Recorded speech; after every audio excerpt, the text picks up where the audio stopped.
अपनी सास की बेबसी। नमस्कार दोस्तों, सानिया वॉइस स्टोरी चैनल में आपका स्वागत है। तो दोस्तों, आज की कहानी है बूढ़ी सास की बेबसी।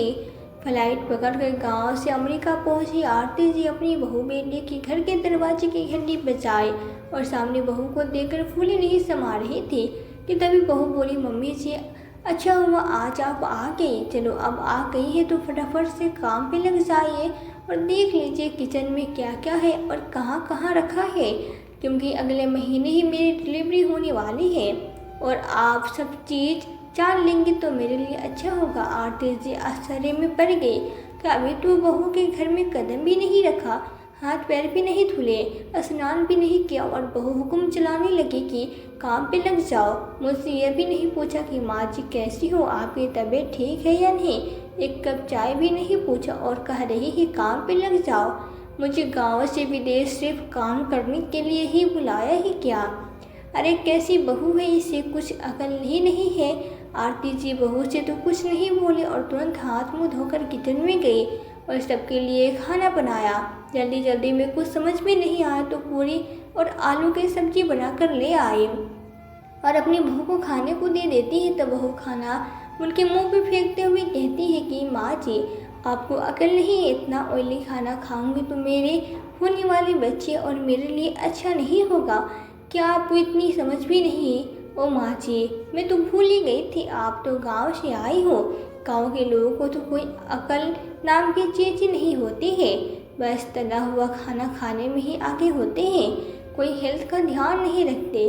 बहू मुझे तो तुमने बताया नहीं कि मैं क्या बनाऊँ। आरती से रोते हुए सब खाना उठाने लगी। माँ जी जाओ कुछ ढंग का खाना बना कर लाओ, देखो वहाँ पर सारे वेजिटेबल पड़े हैं, सबको उबाल कर सूप बना कर ले आओ। मैं सुबह सुबह सूप पीती हूँ और यह खाना तुम खा लेना, फेंकना नहीं, क्योंकि खाना बर्बाद होगा तो पैसे भी मेरे ही जाएंगे। आपका तो फर्श खाली ही होगा। आरती जी को घर में एक दिन भी नहीं हुआ और बहू ने अपने रंग दिखाने शुरू कर दिए। धीरे धीरे समय करवट लेता गया और आरती जी अपना नसीब समझ बैठी, क्योंकि उन्हें लगा गांव में वे रहेंगी तो किसके पास, क्योंकि उनके पति को तो उनको अकेला छोड़कर भगवान को प्यारे हो गए। बेटी पढ़ लिख कर विदेश में अच्छी नौकरी पर लग गए तो शादी करके ही वहीं बस गया। एक दिन आरती जी बैठकर हॉल में टीवी देख रही थी। हालांकि विदेश में ज़्यादा इंडियन चैनल आते नहीं थे, लेकिन एक इंडियन चैनल था जो उन्हें बहुत पसंद था। वे उसे देखकर अपना मन बहला लेती थी, क्योंकि बेटी बहू तो बस अपना ही लाइफ में मस्त रहते थे, उनसे कोई बात करने वाला भी नहीं था।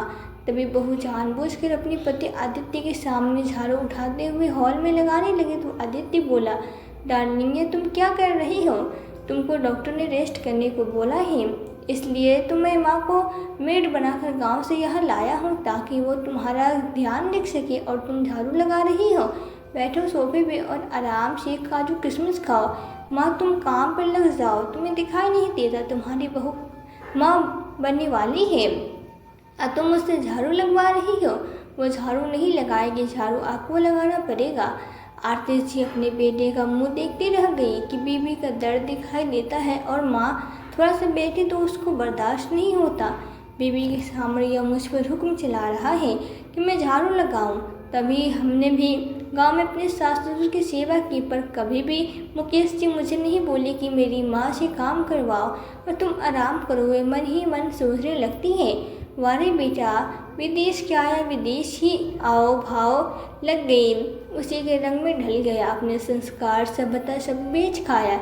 ऐसे ही दिन बीत गए और बहू की डिलीवरी का समय आ गया। आज आरती जी बहुत खुश थे, उनके घर में एक नन्हे से पोते ने जन्म लिया है। वो अपने दिन को याद करने लगे कि जब मेरा बेटा हुआ तो सब कितनी बधाई दे रहे थे, लड्डू बंटवा रहे थे कि आरती जी मुकेश जी के घर बेटे ने जन्म लिया है और आज मेरा बेटा भी बाप बन गया। सच कहते हैं लोग, समय बीतते देर नहीं लगती। आरती जी बेटे से बोलते कि बेटा बधाई हो, तू भी बाप बन गया है, अब तेरी जिम्मेदारी बढ़ गई, और बहू को आशीर्वाद देते हैं। अब बहू को तो बस बहाना मिल गया अपने बेटे का देखभाल कराने का। थोड़ा बहुत जो पहले हाथ चलाते थे उससे भी जी चुराने लगे। घर का सारा बोझ अब आरती जी पे आ गया, पर आरती जी अपने पोते को देखकर बड़ी खुशी से सारा काम किया करती थी। मुंह से एक शब्द भी नहीं निकालती। बहू भी खूब फायदा उठाती है।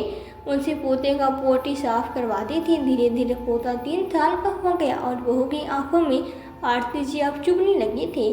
उसे अब आरती जी की कोई ज़रूरत नहीं थी। उसका काम खत्म हो चुका था। आरती जी उसे बोझ लगने लगी क्योंकि आरती जी की हालत नाजुक चलने लगी थी।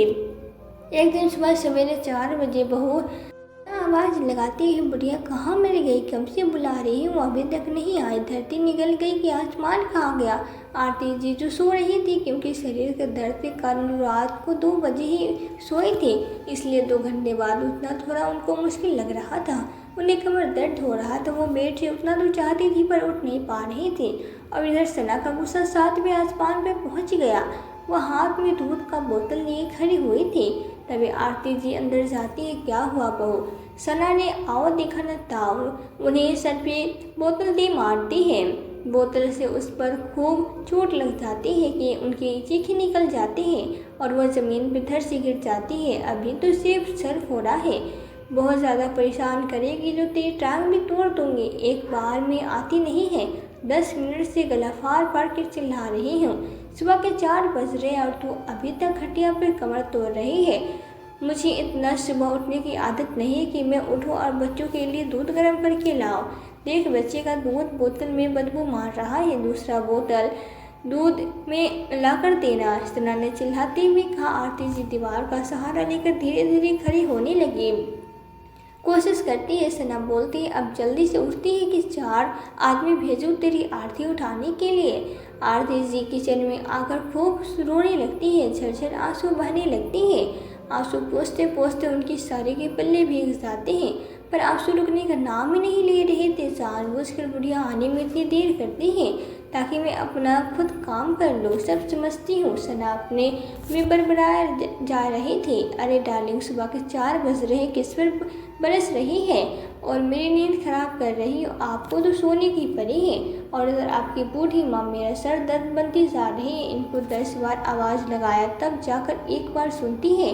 मेरा बच्चा भूख से छटपटा रहा है और उसने दूध मांगने के लिए 10 बार आवाज़ लगाई हूँ तब आई है। सना ने आदित्य से कहा, अरे माँ तो बुढ़ापे में सठिया गई है, अब मुझे सोने दे शांति से, सुबह बात करता हूँ। आरती जी रोती बिलखती किचन में जाती है और इधर सना सोचती है कि अब मुझे पीछा छुड़ाना ही पड़ेगा। अब यह बुढ़िया कोई काम की नहीं रही। सुबह चाय नाश्ता होने के बाद आदित्य माँ के कमरे में गया। माँ से कुछ बोलता उससे पहले आरती जी बोल पड़े, बेटा अब मैं किसी काम की नहीं रही तो ऐसा कर, मुझे भारत छोड़ दे और मेरी तबीयत भी ठीक नहीं रहती। चल मुझे डॉक्टर को दिखा दे, मेरा इलाज करा दे, मेरे पूरे शरीर में क्यों दर्द रहता है। तभी सना पीछे से बड़बड़ाती हुई आई, माँ जी क्या पैसे पैर पे उठते हैं और बुढ़ापे में कुछ न कुछ तो शरीर में लगा ही रहता है। थोड़ा अदरक वाली चाय पी लो, शरीर के सारे दर्द दूर हो जाएंगे।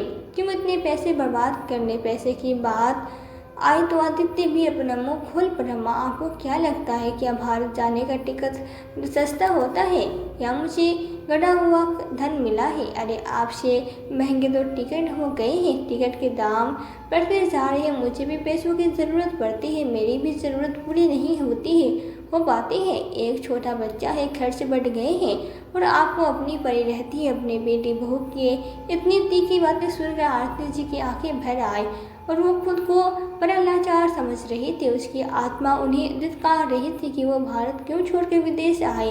उन्हें लगा बहू तो पराई है पर बेटा तो अपना खून है, वो इतना मुझे कैसे बोल सकता है? क्या वो मेरा प्यार ममता सब कुछ भूल गया? आरती जी ने कहा, बेटा ऐसा कौन सा खजाना मैं तुमसे मांग ली कि तू इतना चिल्ला बैठा? आदित्य बोला, मेरे सर पे पत्थर पड़ गई थी जो मैं तुम्हारे जैसे मुसीबत को अपने सर पर उठा ले आया। इतना सुनकर आरती जी का दिल बैठ गया और वो धम से ज़मीन पे गिर पड़ी और उस दिन को कोसने लगी जब उनका बेटा भारत आकर उन्हें विदेश ले आया। वो अतीत की यादों में खोई चली गई। जब उन्हें पति मुकेश जी अपनी अंतिम सांसें गिन रहे थे तो बार बार वे अपने बेटे को आखिरी बार देखने की इच्छा जाहिर कर रहे थे, पर बेटा न कि अपनी ही दुनिया में खोया था। उनके पिता मरे या जिंदा रहे इस बात का कोई परवाह नहीं था।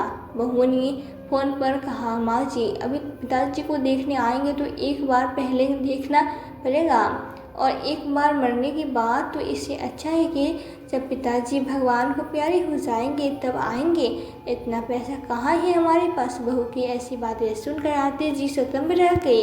ऐसे ही कोई मुंह पर बोलता है क्या। हफ्ते भर बाद मुकेश जी बेटे की याद में तड़पते तड़पते परलोक से धार गए। बेटा तो अकेली आया, बहुत तो फॉर्मेलिटी के लिए भी नहीं आई।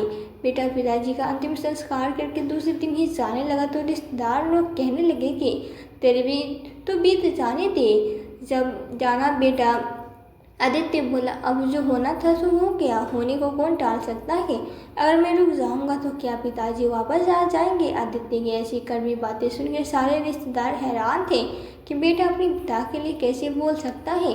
आदित्य ने कहा, अगर आप लोगों को यहाँ रुकने का शौक है तो रहिए, पर मुझे तो अब जाना है क्योंकि मेरा भी काम धंधा है। इतना सुनकर बहुत से रिश्तेदार तो चले गए, लेकिन जब उनके पीछे एक नौकरानी रह गई, उनके साथ आरती जी की दुनिया जैसी वीरान सी हो गई। हर समय उसको अकेलापन अखड़ता रह रह कर मुकेश जी की यादें आती। वो मुकेश जी की तस्वीर से बातें करती, कोई किसी का साथ नहीं देता, हमारा बेटा भी अब हमारा नहीं रहा, वो तो अपनी पत्नी का हो गया है। आपके जाने के बाद वो खाली घर मुझे काटने को दौड़ता है। इतना कहते कहते आरती जी से सख्त से हक के रोने लगे। तब उनकी नौकरानी अनीता ने कहा, संभाला अम्मा जी, अगर आप ऐसे ही दिल छोटा करेंगे, इतना रोएंगे तो आपकी तबीयत ही खराब हो जाएगी। अनीता, आप किसके लिए जीना। अम्मा जी आप बहुत देर से कुछ खाए नहीं है, चलिए मैं आपको खाना बनाकर खिलाती हूँ। नहीं अनीता, अन्न का एक दाना भी मेरे मुंह से नहीं जाएगा। वो अनीता से कहने लगी, हम कितने खुश थे जब हमारा बेटा भारत में पढ़कर आगे की पढ़ाई के लिए विदेश गया था और भाई पर अच्छी नौकरी करने लगा। बाद में अपनी पसंद के लड़के से शादी करके वो सेटल हो गया। हमने पूछा तक नहीं और इजाज़त भी नहीं ली कि इस लड़की से शादी करे या ना करे, फिर भी हम पति पत्नी पर दिल रखकर उसे माफ़ कर दिए। जब उसके पिताजी गुजरे तो बेटे ने न जाने कितना बहाना बनाया कि मेरी मीटिंग है, मैं कार्यक्रम करने नहीं आ सकता। फिर भी मैं कितनी मिन्नतें की, तब जाकर वो अमेरिका से भारत आया और अपने पिता का अंतिम संस्कार किया। ऐसी पढ़ाई किस काम की जो बच्चे माँ बाप को ही भूल जाए। रोते रोते उनकी आंखें भर आई। ऐसे ही कुछ दिन बीत गए और एक दिन आरती जी ने अपने बेटे को फ़ोन लगाया, बेटा तेरे पिताजी के जाने के बाद मैं अकेली पड़ गई हूँ, तू वापस भारत आ जाओ, यही कुछ काम धंधा शुरू कर ले, मेरा दिल बैठा जा रहा है। माँ हमारा आना नामुमकिन है। माँ तेरी बहू को इंडिया का रहन सहन नहीं अच्छा लगता है और वहाँ तो गांव में लाइट भी नहीं रहती और बेचारी घुट घुट के नहीं जी पाएगी। माँ मुझे ही वहाँ पर रहन सहन पसंद रही, बहू तो विदेश में पली बड़ी है, उसे क्या पसंद आएगा। ना उसे वहाँ का बोलचाल अच्छा लगता है और ना ही पहनावा। आरती जी समझ गई कि बेटे की विदेशी रंग चढ़ गया है, वो तो बिल्कुल जूडो का गुलाम बन गया है। अब वो मेरा बेटा नहीं रहा, इसलिए उन्होंने उससे बातचीत करना फ़ोन करना सब बंद कर दिया और अपने उदास ज़िंदगी को जीने लगी। ऐसे ही दिन कटने लगे और एक दिन वो अपने गांव की पड़ोसन जो उसकी अच्छी खासी सहेली थी उसके घर अपना दुख बांटने को बैठी थी कि दरवाजे की घंटी बजी तो आरती जी की सहेली ने दरवाज़ा खोला। सामने आदित्य को खड़ा देखा तो वो चौंक गई। आदित्य बेटा तू यहाँ। आदित्य का नाम सुनते ही आरती जी भी चौंक गई। अपने सारे शिकवे गिले भूल कर बेटी को गले से लगा लिया और कहा, बेटा तू आ गया, देख मैं जानती थी तू ज़रूर आएगा, मुझे लेने। देख लक्ष्मी कहती थी न कि मेरा बेटा ज़रूर आएगा, पर तू नहीं सुनती थी कि विदेश बेटा गया तो पराया हो गया। आजकल के बच्चों का भरोसा नहीं, पर मेरा बेटा कितना अच्छा है। देख लक्ष्मी, ये सब कहते हुए एक बच्चे की तरह आरती जी अपने बेटे को गले से लगा लेती है और उसे खूब आशीर्वाद देने लगी। आदित्य बोला, माँ तुझे लेने आया हूँ और हमें जल्दी से जल्दी चलना होगा, पर उससे पहले अपने घर ज़मीन जायदाद को बेच देंगे कि मुझे यहाँ बार बार आना न पड़े। और पता है तू दादी बनने वाली है, तेरी बहू ने तो तुझे ज़रूर से ज़रूर बुलाया है कि बच्चे के समय में दादी का होना कितना ज़रूरी है और तेरा पोता पोती के संग खेलने में दिन कैसे बीत जाएगा तुझे पता भी नहीं चलेगा। आरती जी ये सब सुनकर तो चहक कर बोली, क्या मैं दादी बनने वाली हूँ। बेटा तुझे पहले ही बताना चाहिए था, मैं अपने बहू के लिए कुछ देसी लड्डू बनाकर ले साथ चलती। जब वो लड्डू खाएगी तो बच्चा भी हतप्रस्त होगा। माँ, अभी लड्डू छोड़ो और जल्दी से अपना सामान पैक करना शुरू करो और मैं घर बेचने का इंतज़ाम करता हूँ। सब फाइनल करके चलेंगे। लक्ष्मी जी अब बात सुन ही रही थी। उन्होंने आरती जी को दूसरे कमरे में बुलाया और बोली, यह क्या कर रही है तू? आरती, तू बिल्कुल भी भूली है। देख, कभी इतनी हड़बड़ी में ज़मीन बेचेगी तो अच्छे दाम भी नहीं मिलेंगे और आजकल के बच्चों का कोई भरोसा नहीं है। तो फिलहाल के लिए ऐसा मत कर। लक्ष्मी जी के पति अविनाश जी भी सारी बात सुन चुके थे। उन्होंने भी राय दी कि आरती जी, मैं तो खुद प्रॉपर्टी डीलर हूँ, अब कोई अच्छा खरीदार मिलेगा तो मैं तुम्हें बताऊँगा। आरती जी को उनकी बातें ठीक लगी और वो अपना घर बेचना नहीं चाहते थे, क्योंकि उस घर से उनके पति की यादें जुड़ी थी और वे अपना घर छोड़कर भी नहीं जाना चाहती थी। पर उन्होंने अपनी नौकरानी अनीता को देख रेख में जो की, उनकी बहुत वफादार थी। अपना घर छोड़कर अपनी बेटी अदिति के साथ अमेरिका चली गई और आज वो हालत हो गई। अपनी ज़िंदगी के साथ उन्हें समझौता करना पड़ा। विदेश में अपनी बेटी बहू के साथ मनमस्त होकर रहना पड़ रहा था। दिन रात बहू अत्याचार करती, कभी खाने को नहीं पहुँचती, पूरा दिन बहू उनको कोसती रहती। काम की ने काज की दुश्मन अनाज की हमारी छाती पे अमूल तन नहीं है। बूढ़ा तो खुद चला गया और बीमार बुढ़िया को मेरे सर पे मरकर चला गया कि मैं उनकी सेवा करूं।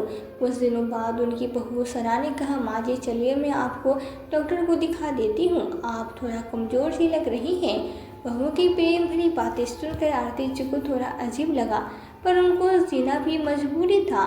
वो उनके साथ गाड़ी में बैठ गई। बेटा भी उनके साथ चला गया। माँ जी, अभी 12 बज रहे हैं और डॉक्टर के उठने का समय 1 बजे हैं। हमारे पास 1 घंटे का समय है, तब तक हम लोग जूस पी लेते हैं। लीजिए जूस पी लीजिए ताकि आपको थोड़ा एनर्जी मिल जाए। बहू का यह रूप उन्हें थोड़ा बहुत खटक रहा था। जूस पीते ही आरती जी बेहोश हो गई और सना का आदित्य उन्हें गाड़ी से धीरे से उतार कर एक पार्क में छोड़कर चले गए। पार्क में एक बेंच पे वो बेहोश परी लेटी थी। तभी वहाँ एक गार्डन आया। This is evening, it's time to close the garden. जैसे ही माली ने उसे देह से छिछकोरा वो उठ गई, पर उसकी बात न समझ पाई क्योंकि वह अंग्रेजी से बोल रहा था। आरती जो इतनी पढ़ी लिखी नहीं थी, अपने बेटे बहू को आसपास न देखकर वो रोने लगे। सना आदित्य कहकर इधर से पार्क में भाग रही थी, पर सना कहीं नजर नहीं आ रही थी। वो सोचने लगी, मैं तो गाड़ी में बैठकर जूस पी रही थी, फिर मैं यहाँ कैसे आ गई? अंग्रेजी का उनको बिल्कुल ज्ञान भी नहीं था। वे किसके साथ अपना दुखड़ा रोती और लोग उनको रोता देख कर तो बस देखते ही रह जाते और कोई रुक कर समझे कोशिश भी करता तो उसे हिंदी समझना आती। आरती जी के पास पैसे नहीं थे। अगर वो किसी से मोबाइल लेकर अपने बेटे को फ़ोन करती तो कैसे करती? उन्हें तो अपने बेटे का फ़ोन नंबर भी याद नहीं था। उन्होंने कभी सपने में भी नहीं सोचा था कि यह दिन भी उन्हें देखना पड़ेगा। अब बहू भी यह सब चाल समझ गई, क्योंकि आज बहू सुबह से उनसे मीठा मीठा बोल रही थी। उन्हें तो सुबह से ही शंका हो गया था, पर इतना नीचा हरकत बहू उनके साथ करेगी इसकी उन्हें कोई उम्मीद नहीं थी। वो रोते रोते उस पार्क से निकल गई। रात को हो रहा था। अब रास्ते में उन्हें एक मंदिर दिखा। उन्हें थोड़ा हिम्मत मिला। वो भगवान से प्रार्थना करने लगी, भगवान मुझे इस मुसीबत से बाहर निकालो। अब मैं कहाँ जाऊँगी, क्या करूँगी, कुछ समझ नहीं आ रहा। मंदिर में तेज तेज कदमों से आगे बढ़ने लगे। रात के अंधेरे में उन्हें सामने से आने वाली गाड़ी साफ नजर नहीं आ रही थी और वो उस गाड़ी के नीचे आकर बेहोश हो गई। ड्राइवर ने गाड़ी से झट से ब्रेक लगा दी, नहीं तो कोई अनहोनी हो सकती थी। एक भला आदमी उस गाड़ी से नीचे उतरा और देखा उसकी गाड़ी के नीचे एक बूढ़ी औरत जाकर बेहोश हो गई है।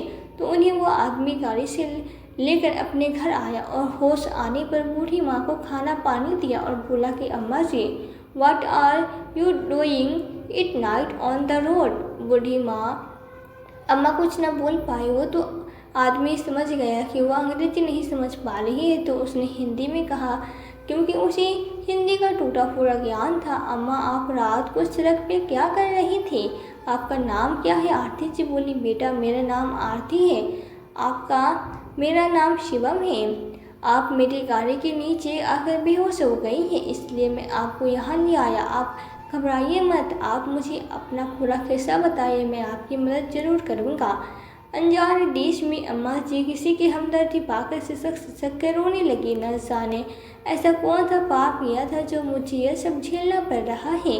बेटा ठीक है अम्मा, कुछ पहले आप खा लीजिए। हाँ बहुत कमज़ोर लग रही है। खाना खाने के बाद आज़ाद ने उसे उनकी हालत के बारे में पूछा। अभी भी आरती जी रोई जा रही थी। शिवम ने उन्हें दिलासा दिया। आरती जी रो रोकर अपनी सारी आप बीते उसे कह डाली। शिवम जब उसकी बातें सुन रही था तो उसकी भी आंखें भर आई कि बेटा बहू कैसा घिनौना काम करते हैं। बुला धिक्कार है ऐसी बेटी बहू पर। वो भी अंदर से टूट चुका था। उसने तुरंत पुलिस को खबर दे दी और पुलिस शिवम के घर पहुंची और पुलिस बोली माँ जी आप बुरा मत मानिए, ऐसे केस मेरे पास हमेशा आते हैं। लोग अपनी माँ को विदेश लाते हैं, उनसे काम करवाते हैं और जब माँ बीमार हो जाती है उनका शरीर जवाब दे जाता है, दवाइयों का खर्चा करना पड़ता है। तो ऐसे दर दर की ठोकरें खाने के लिए वो सड़क पर उन्हें छोड़ देते हैं, घर से बाहर निकलकर ऐसे ही फेंक देते हैं। पुलिस की बात सुनकर आरती जी भौचक रह गई। वो अंदर से पूरी तरह से टूट चुकी थी। अगले दिन पुलिस को लेकर उस अनजान जगह पे पहुंची जहां पर उसकी बेटी बहू ने उन्हें छोड़ा था और आरती जी के साथ में शिवम भी उनके साथ गया हुआ था। पुलिस ने अपनी जांच पड़ताल शुरू की और उन्होंने देखा उस सड़क के पास एक सीसीटीवी कैमरा लगा हुआ था।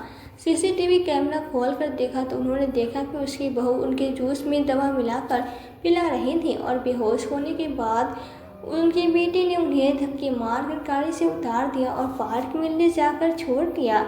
जब कैमरे में आरती जी ने यह सीन देखा तो वो सन्न रह गई। क्या बेटा यही दिन दिखाने के लिए लोग बच्चा पैदा करते हैं? और एक मेरा बेटा है और एक मेरे भाई भाभी के भी बेटी बहू हैं जो ऑफिस में भी संभालती है और घर का काम भी है और बच्चे भी। उनकी सास तो बिस्तर पे पड़ी रहती है, उनकी भी सेवा करती है, कभी मुंह नहीं लगा बनाती, अपने कर्तव्य निभाने से कभी पीछे नहीं हटती। और एक मेरी बहू है जो मुझे मीठा बोलने के लिए भी कितनी अकड़ दिखाती है।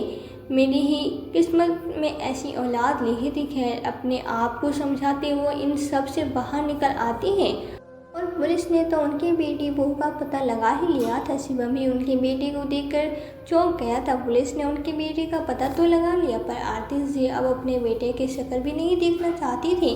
उन्हें उनकी शक्ल से भी घिन होने लगी थी और उन्होंने अपने बेटे के पास न जाने का फैसला किया। उन्होंने पुलिस से कहा कि मुझे भारत जाना है और अपनी सहेली लक्ष्मी के घर फ़ोन लगाया, लेकिन उनकी सहेली का फ़ोन अनस्विचेबल बता रहा था। उन्होंने अपने दिमाग पर बहुत जोर डाला और अपनी नौकरानी अनीता को फ़ोन लगाया। अनीता ने एक बार में ही फ़ोन उठा लिया। हेलो अनीता बेटी कैसी हो? मैं आरती जी बोल रही हूँ। अनीता बिटिया अम्मा जी आप कैसे हैं? और आप इतने दिनों के बाद मुझे फ़ोन किया, इतने साल हो गए आपको देखे, आपकी तबीयत तो ठीक रहती है ना?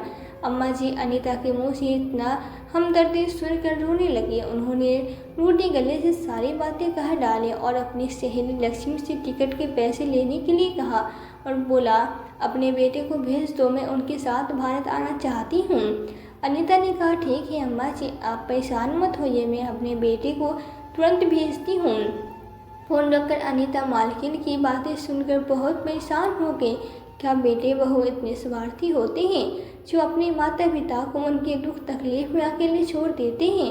यह सोचते सोचते उनकी आंखें भीग गई। अनीता ने अपने बेटे की मदद से टिकट के पैसे का इंतज़ाम किया। पैसे जल्दी जल्दी जुट गए और वो अपने बेटे को आरती जी को लेने के लिए अमेरिका भेज देती है। आकाश अमेरिका पहुंच गया और आरती जी शिवम का धन्यवाद करती है कि बेटा तुमने सके बेटे से भी ज़्यादा साथ दिया है, उसे धन्यवाद करके अपने घर वापस लौट आई है।